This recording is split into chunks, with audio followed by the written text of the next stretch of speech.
বাবা, তোমার মেয়ে তো পাড়ার মোড়ে দাঁড়িয়ে ভালোই চুল উড়িয়ে উড়িয়ে প্রেম করছে। দেখো পাখি আবার যেন ফুরুত করে উড়ে না যায়। বাবা, গোপাল আবার বাইক কিনছে।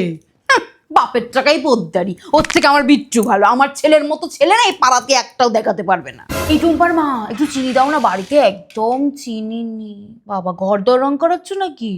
এত টাকা পেলো কোথা থেকে মুখ পুরি? কি বলো, পূর্ণিমার মেয়ের প্রমোশন? বাবা হবে না, ফেসবুক খুললেই তো বুক কাটা পেছন কাটা হাত কাটা ছবি দেখতে পাচ্ছি। দেখো গা, প্রমোশনের জন্য আবার। কিরে পম্পার ছেলে, তোর না রেজাল্ট বেরিয়েছে? কত পেলি? 100-তে মোটে 50। ও 50-এ 50। ভালো, আরো বড় হ বাবা। বিট্টুর তো রেজাল্ট বেরোয়নি, বেরোলে বলবো। ঠিক বড় হ, আশীর্বাদ করলাম। এত বেশি পেলো কি করে? এত বেশি পেলো কি করে? এত বেশি পেলো কি করে?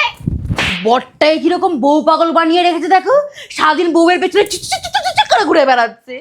আর একটা আমার দামড়া বর আমার সঙ্গে রাত্রে বেলা কি শুতে আসে না। দিদি কি যে কষ্ট। কিরে কুসুম, রবিবারের দিন আবার সেজে গুজে কলেজ যাচ্ছিস নাকি রে? চলো ওর মাকে বলে আসি একটু টাইট দিতে। আরে কালকে ওদের বাড়িতে কি চিৎকার! বাবা বাবা, আমার বরটা তো উঠে গেছে, ঘুম থেকে উঠে নাচ করছে ও চিৎকার শুনে।